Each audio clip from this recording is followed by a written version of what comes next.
Gasore aje gukora iki?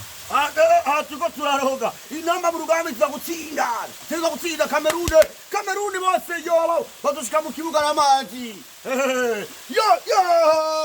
ndakubwiye ati rero kuri Peace International TV ujye subscribe kuri televiziyo uronka amakuru yizewe twaje guterekera kugira ngo Kameruni itsindwe koma amazina ba mu rugamba.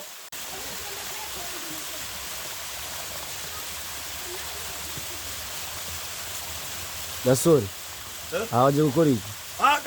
Tuko turaroga inamba mu rugamba iza gutsinda Kameruni bose yoba badushika mu kibuga n'amazi ndakubwiye ati rero kuri Peace International TV ujye subscribe kuri televiziyo uronka amakuru yizewe twaje guterekera kugira ngo Kameruni itsindwe koma amazina ba mu rugamba.